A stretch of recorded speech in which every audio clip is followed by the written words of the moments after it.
Hello and welcome to the Gooner Talk, back again with you guys for another episode of the Arsenal Transfer Show. Join you every morning at 8 a.m. UK time. Hope you're doing good. Hope you're doing well. Thank you so much for, as always, making this a part of your morning routines. Means a lot, as always, for you to join me and continue to support the channel. We managed to hit, once again, over 1,500 likes on yesterday's amazing video. I say amazing video. I've rather said 1,500 likes, which is amazing for the video, rather than gloating about how amazing the video was. It clearly was, but no one needs to tell me that, especially not myself. But good morning to everybody joining us live in the chat box today. Let's say morning to people on a Sunday. I always have that little bit more respect for people that join us on a Sunday because I'll tell you what, getting up at 8 a.m. on a Sunday is no easy task. So to tune in and drop in your messages as well, fair play to you. Damien, Kaiser, Brezzy, good morning to you. Tom, Mike, we've got Olu and Matt G, Nyamdi, Peeny Ween, Amira, Adang, we've got Paul, James, Black Shine, Omar, Clincy, Josh, Louis, Correde, Josh, and PJ. Plenty more of you as well. Thank you so much for, as always, tuning in. Do drop a like as well on the video if you could. That would mean so much if you could try and help us get, once again, we're really pushing up these daily likes. So it's been fantastically important. Now, Arsenal will, of course, play against Manchester United today in the Premier League in what is a huge game for both teams. You can watch our preview of the game, which we recorded last night, joined by two brand new debutants to the preview show, Lloyd and Kian. Also, Dan joined us too to make up our quartet last night. So if you haven't yet watched that preview after you finish watching this morning's show, you can tune into yesterday's preview.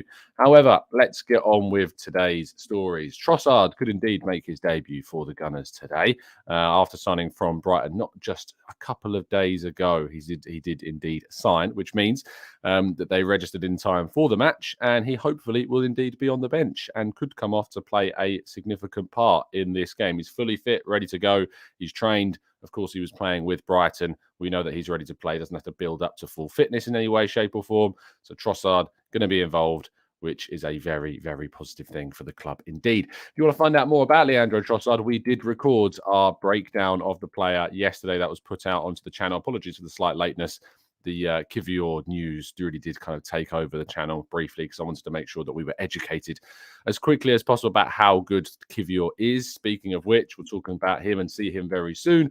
William Saliba is supposedly very close to being in a very positive situation regarding his contract. There's confidence around this, confidence that his new deal will indeed be completed this season. Fabrizio Romano saying about how happy he is at the club, about how confident the club is, and that they don't expect any issues regarding kind of the situation around his deal and him not securing his future. So that's a really positive bit of news for the morning. The William Saliba's contracts seem to be very much in a positive place. Now, Kiwior, the new Arsenal centre-back, is expected to be announced tomorrow. It could be that we see him in the stands for the game today against Man United. There is an expectation that he will be there, but Arsenal tend to allow things to happen on their own day. So if we've got a game today, we don't tend to announce signings on the same day like Chelsea did with Mudryk, of course. I imagine we'll see an announcement officially tomorrow on Kiwior. So we'll get all of the interviews, all of the first words of the manager, etc., on the centre-back tomorrow. That is when it is expected to happen. But he's at London Colney. He's done his medicals. He's done all of that good stuff. An announcement is expected to take place tomorrow. Now, Declan Rice continues to be linked with a move to Arsenal for the summer. The price tag is not reportedly something that puts Arsenal off at all. And that it is the player himself who favours a move to Arsenal over Chelsea. He's said to be very a big appreciator and admirer of Mikel Arteta, and says that he believes that Arteta would be the man to create and turn him into an even better midfielder than he already is. The 80 million to 100 million pound prices that are being talked about for Rice are said not to put the club off, and that this could be one that will be the main target for Arsenal's summer transfer window. So certainly one to keep an eye on. Now, one player that does not, unfortunately, look like he will be joining the Gunners is Eduardo Camavinga. Now, we had a lot of theorising, a lot of hypothetical positivity yesterday. However, I did say to you that I felt that this was a loan move that didn't make that much sense to both the club and the player. And unsurprisingly, very soon after, both Camavinga's manager, Carlo Ancelotti, and his agent came out to say that this is not a deal that would happen. Ancelotti described Camavinga as untouchable. And also his agent came out and said that the links to suggest that he would be moving on loan are not true. Now, what I want to do, because I know that when people hear things like that, what they want to do is they want to go straight to the reporters that have said Arsenal have an interest in Camavinga, and that they're obviously not very well connected or their information is not good.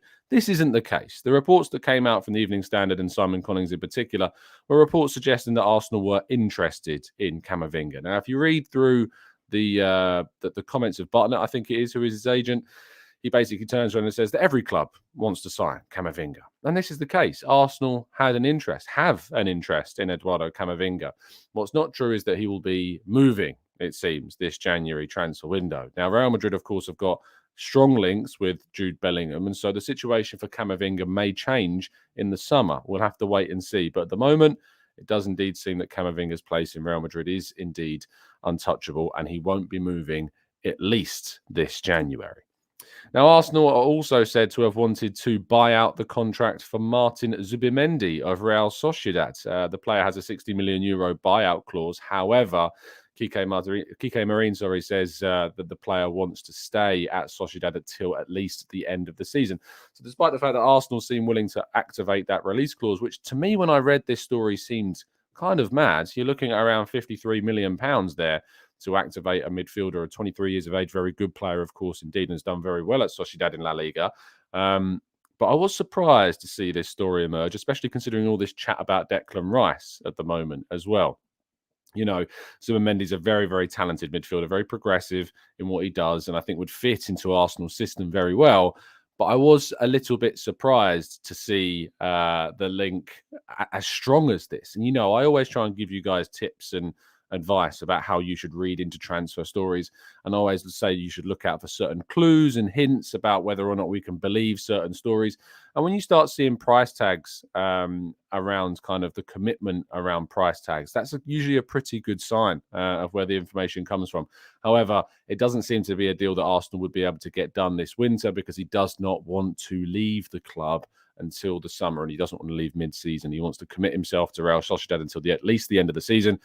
So Arsenal may have to move to an alternative target. And that alternative target, according to Kike Marin, is William Carvalho. Yes, I know, we've managed to enter a time machine and gone back 17 years.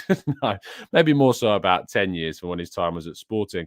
But now the Real Betis midfielder, 30 years of age, is said to be a player that Arsenal are indeed looking at.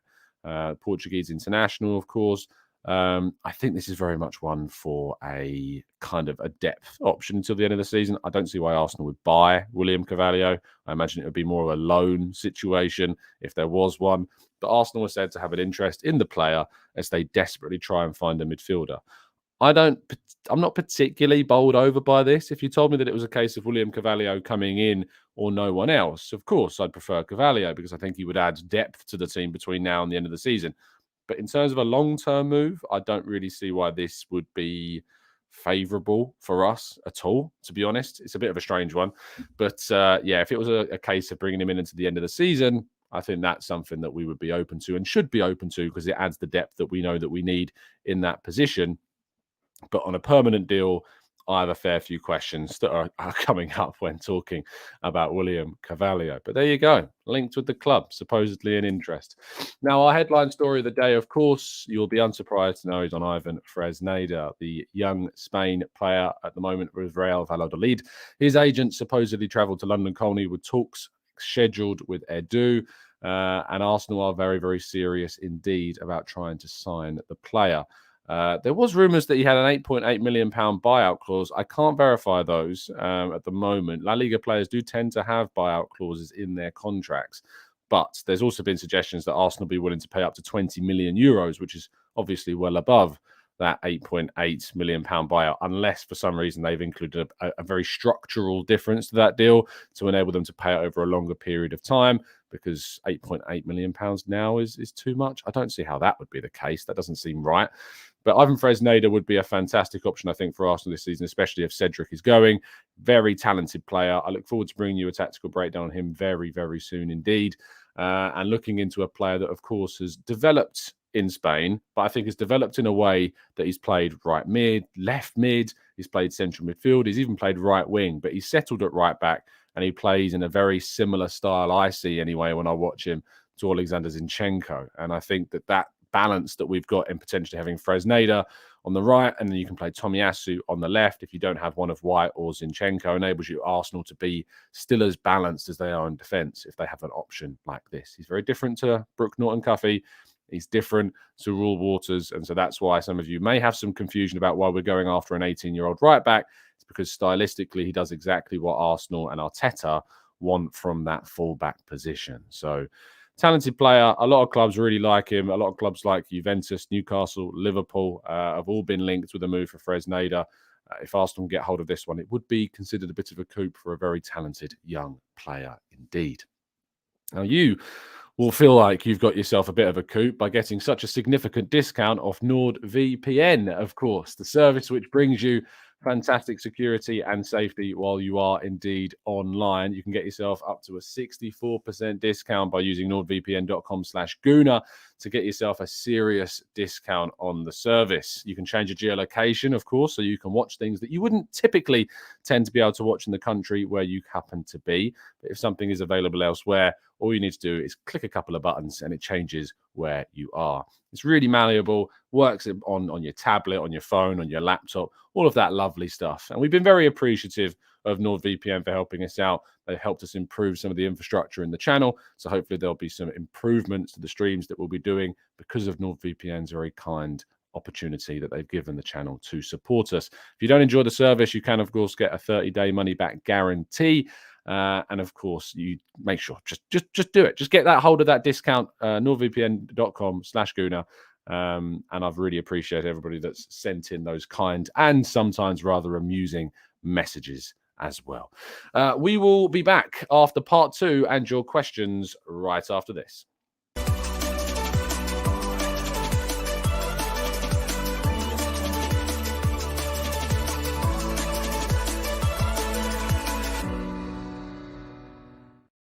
Okay, first things first. I received and have received a few DMs about this topic. First of all, I've received a fair few DMs of people that consistently ask me, do I know where to get hold of tickets for the Arsenal games? So I wanted to address this right now. The answer is no. I don't tend to tell people where you can get hold of tickets outside of the club because it's, when you're looking at trying to get hold of tickets, you should be going through the official routes. You have the ticket exchange system on the website. And I know that the answer you're going to get to come back to me is, well, it's always selling out so quickly because we've got this situation where bots are buying up tickets really fast and then selling them for ridiculous prices online. The club are said to be aware of this problem. They are trying to work out ways in which they can stop this problem from happening. One of the ways in which they're doing that is identifying people as they go into the stadium alongside the ticket that they have bought. And if your name does not match the ticket or the season ticket you are holding, they will indeed deny you access to the club. I cannot stress this more seriously. Please do not buy tickets on Twitter. I had a DM this morning coming from Aaron, who's very kindly shared this information and said, I'm a viewer of your channel, and would you mind sharing today the importance of not buying tickets on Twitter? Because I was scammed out of over £1,000 worth of tickets, which I'm currently trying to get back through my bank. I just don't want anyone going through the same experience as me. One of the keen tactics that I've noticed people that do tend to sell tickets online, and I have no word as to their reliability because I've never had to go through that process myself, is what you tend to see is you tend to see people that are at the games who have potentially bought tickets off those people, tweet pictures of them at the ground and thank those people. Now, there is absolutely nothing stopping people from generating multiple accounts in which they can then validate themselves through pictures at the stadium or get their friends to do that for them. So please be careful. always, always be careful about where you buy tickets online, because you can very easily get scammed out of a significant amount of money. Always go through the official channels. Always use the ticket exchange if you can. I know it's very, very frustrating for people that they can't get hold of tickets because they're so in demand right now, but it's much better that you don't put yourselves at risk and instead watch the game from home, watch the game at a pub, watch the game somewhere else. Have a good time, because you will not certainly be having a good time when you've realized that you've been scammed out of a lot of money. So, yes, I just wanted to make sure I read that out, because it was a very good message, an honest one that I got from Aaron. And I've been receiving a fair few DMs from people saying, where can I get hold of tickets? From the club. And if you can't, don't go, because you will end up, unfortunately, potentially putting yourself in a position where you're going to lose a lot of money. So please do not do it. Anyway, let's go to Tamid, who says, we must pay the £50 million release clause for Zubimendi and hijack from Barca. Great talent, Sergio Busquets, regen. What are your thoughts? As I've said when we talked about the news of Zubimendi, very, very interesting player. I think could certainly be a potential successor for Thomas Partey. However, he does seem to want to stay with the club until the end of at least this season, and then Arsenal make a decision. However, again, it seems that Arsenal's main priority in that area is Declan Rice. And so, therefore, it seems a deal for Zubimendi may be a secondary option to Declan Rice. Who knows, though? Maybe they'll see them play together. That might be an interesting opportunity for Arsenal's midfield moving forwards. Ryan, thank you so much for the kind donation. Hey, love your videos. It's 2 a.m.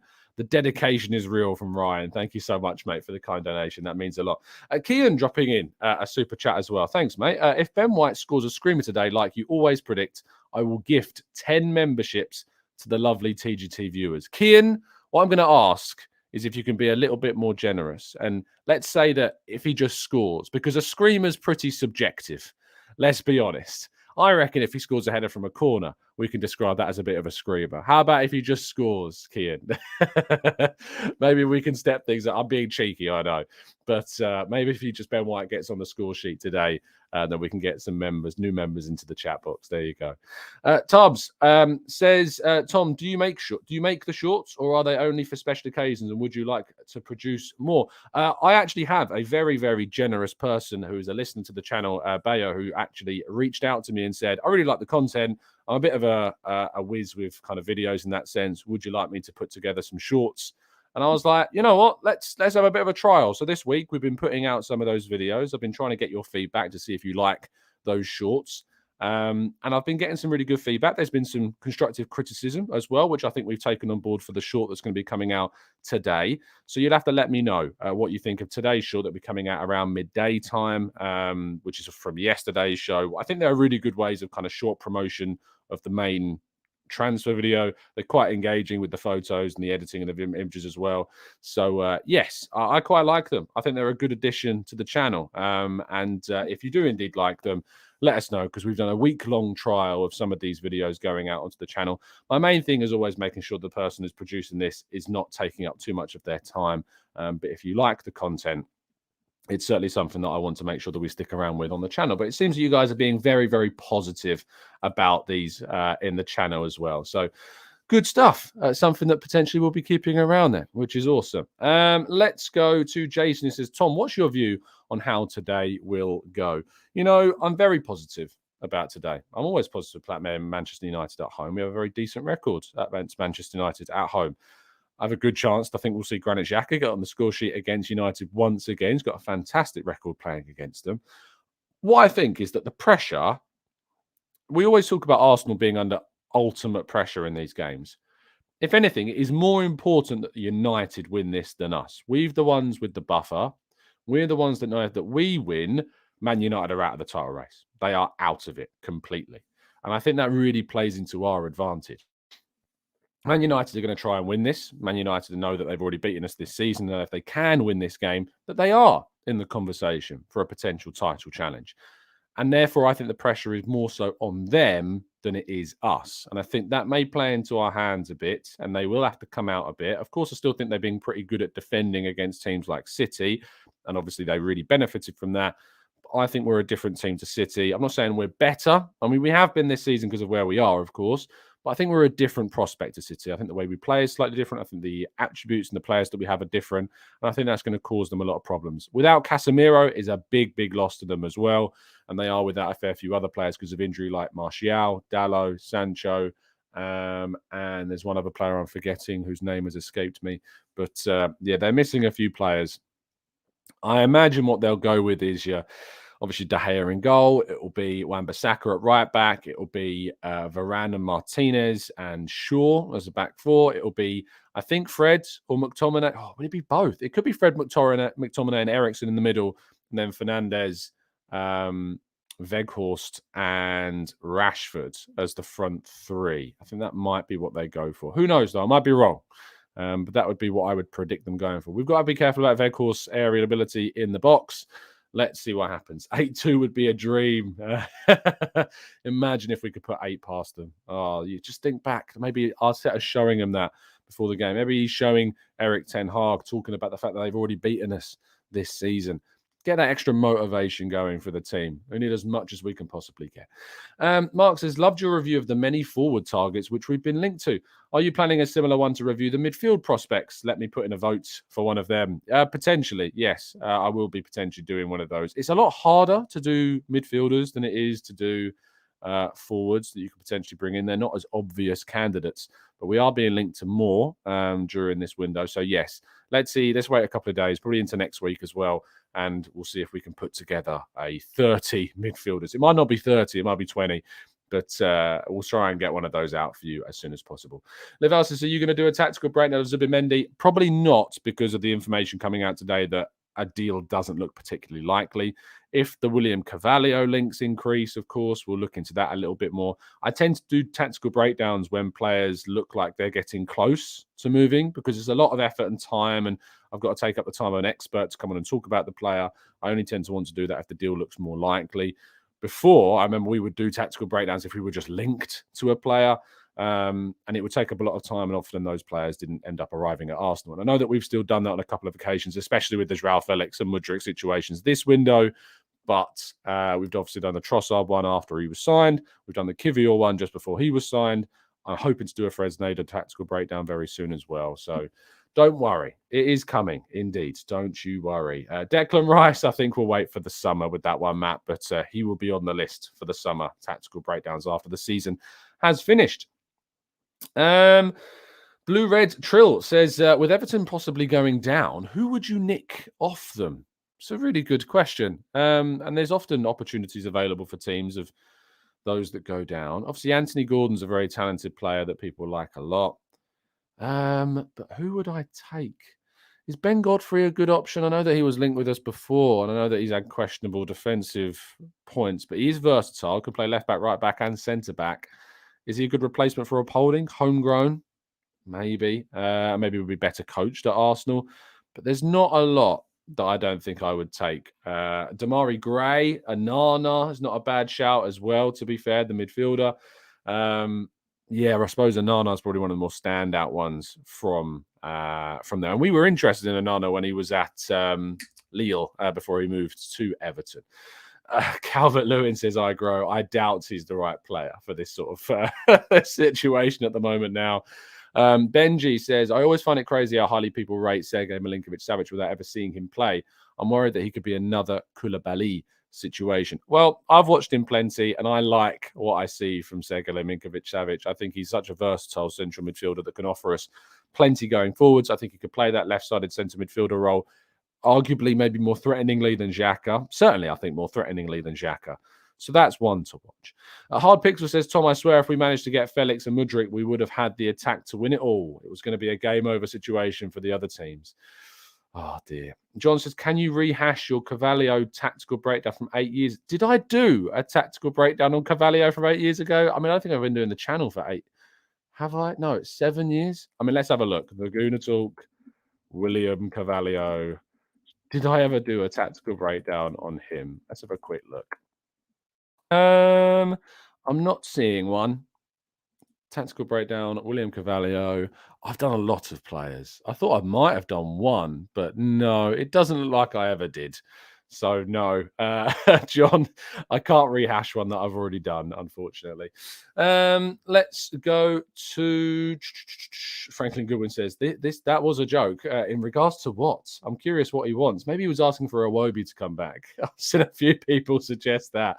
Irish says, Tom, we need an experienced midfielder on loan. Someone who's fallen out of favour at his team and would come in and do what El Neni does, but at a higher level. Look, I think you're absolutely right, Ayush. The problem is it's such a hard kind of profile to find because you've got to think if they're good enough to be better than El Neni and they're out of favour, why are they out of favour at their team? It makes it very, very difficult to try and find one of those players. I also think there is an argument to look to someone who's younger, like the Camavinga link that we saw. I think you could look to Ryan Gravenberch. You could look to Frank Kessié, two players that are not particularly playing at big, big clubs in Europe. I think that's the type of signings that you can maybe look towards as potential signings. There's no guarantee, of course, that gives you what you want, but I think there's opportunity there. Let's get Pogba. Pogback 3.0, says Benji. I don't know if he's even played since getting back to full fitness at Juventus. Let's have a quick check. Has he played for Juve this season? Juventus, of course, very much struggling now after their 15-point deduction. I don't think he has played for them this season. No, he hasn't. He's not played at all this season for Juventus. Is there any indication on when indeed he might be involved? Doesn't look like it at the moment in time. I've never seen anything about him coming back. Injured Paul Pogba leaves Juventus fans concerned after posting a photo of skiing holiday despite failing to play. Oh dear. Always a classic type of headline that you never want to read. Anyone from Juventus? Tamid says, yeah, Chiesa, Locatelli. I'm not that keen on Vlahovic anymore, but maybe I'm overlooking a good player. Delict. Yes, he's at Bayern Munich now, isn't he? Of course, he's moved. So yeah, I'm thinking into that team, and I can just think Chiesa and Locatelli, the only real ones. I think some people might say Moise Kean, but I think he's had his chance in the Premier League. I'm not sure he's the type. McKenzie, is it McKennie? John Darren, McKennie, not Mackenzie. Weston McKennie is potentially one to look at as well. Piyush says many Chelsea players will be surplus to requirements considering their squad size. Is there anyone Arsenal should be interested in? I don't think so. I don't think there's anyone at Chelsea that are going to be surplus to requirements. Some people might say Sterling could come in and be a good depth option for us. But we've got enough players on the left-hand side now. We've got Smith Rowe, we've got Martinelli, we've got Trossard that can all play there. I don't think that we need any more on the left-hand side. But Chiesa can play on the right very comfortably. He's one I would like to see maybe Arsenal look into. And Locatelli, of course, is the other obvious one. People are suggesting Callum Hudson-Odoi or Amari Hutchinson, says Jason. Maybe one to look at in the future. Anyway, we're going to wrap things up there. I am planning on doing a podcast tonight at 9 p.m. to react to the game against Manchester United. Hopefully be joined by some guests this evening to talk about all things Arsenal, Manchester United as well. So make sure you set your alarms for 9 p.m. this evening to talk about everything that goes on during the game. I hope you have a fantastic Sunday. I hope you enjoy the fixture as well. Drop a like on today's video as well before you go. It takes a second and it really does indeed help us out. So please do that. And if you listen on iTunes, leave us a review. They always help as well. If you listen on Spotify, leave a 5-star rating. All of those things really help out the podcast. So thank you so much for listening. I will see you tonight at 9 p.m. for the next installment on the channel and hopefully reacting to what will be a very positive result against Man United. See you soon, guys. Have a great day. And as always, up the Arsenal.